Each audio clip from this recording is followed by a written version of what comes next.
Hello po, mga mamis and daddies, no? Ito po ulit si Young Master, no? Ang bibigay sa inyo ng payo, tips, o tutorial, no? Mga mamis and daddies, no? Okay, ating po pag-uusapan ngayon ay tungkol pa rin po sa mental health, no? Hindi po ako magsasawa na magpapayo sa inyo ng tungkol sa mental health, no? Mga mamis and daddies, no? Kasi nawawala na po kasi ang mentality ng mga kabataan ngayon, no? Gawa po ng isip kasi nila, hindi sila makukulong, hindi sila pwedeng saktan, no? Kasi gawa ng ang batas kasi natin hindi pantay, no? Hindi po patas, no? Kaya po, himayin na lang po natin, no? Himay-himayin po natin, no? Para magawan po natin ang paraan at maayos natin, no? Ang pagpapalaki sa ating mga anak, no? Gabay lang po, no? At konting turo sa inyong mga anak, no?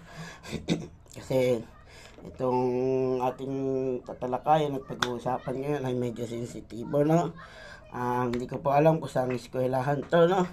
Nagkaroon po ng threat, no? O nakarinig ang mga estudyante ng putukan, no?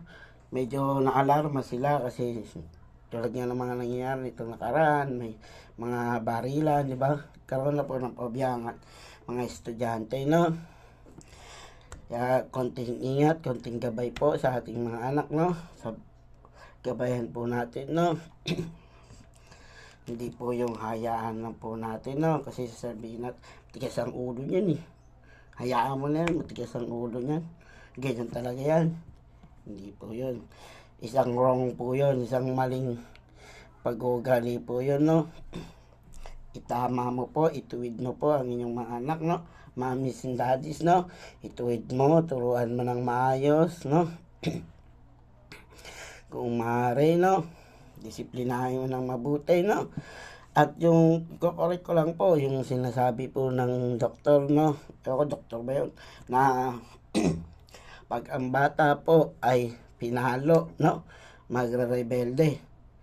Maling-mali po yun, no? Tarin ko lang po yun, no? Mali po yun, no? Ilan na po kaming vlogger ang nagsasabi na mali po yun, no? Kasi mga batang 90s na lumaki po sa palo ay disiplinado po, no? Kasi pag once na napalo ka, pinalo ka, maalala mo na, no? Na pag gumawa ka ng mali, ipapaluin ka, no? Matatakot ka lang gawin ng mali kasi napalo ka na, no? Ganun po yun, no? Pag pinapalo ka, no? Iisipin mo, pag gumawa ka ng mali, papaluin ka ng iyong mama, no? O mami, no? Mali po yun, ay tama po yun, no? Pero sa ano po natin ngayon, baliktad na po, no? Ang pagpalo daw po, magre-resulta daw po ng pagre-rebelde ng bata, no? Ako na po nagsasabi, no? At kami po, ilan na po kaming vlogger, no? Mali po yun, kasi ako, nakaranas din ako ng palo. Disiplinado naman ako, no? No? At isa pa, no? Wag nyo po pahawakin ng baril ang inyong anak, lalo na't bata pa, no? At wala pa sa wastong gulang, no? At shoutout ko lang din po mga may-ari po ng firing, no? Magigpit po kayo, no? Na wag po magpapapasok ng minor de edad, no? Sa firing squad, no? O sa firing range, no? Wag po kayo magpapasok ng minor de edad, no? Ayun, no? At sa mga magulang, huwag nyo pong dadalhin ng inyong anak sa pagpapiring, no?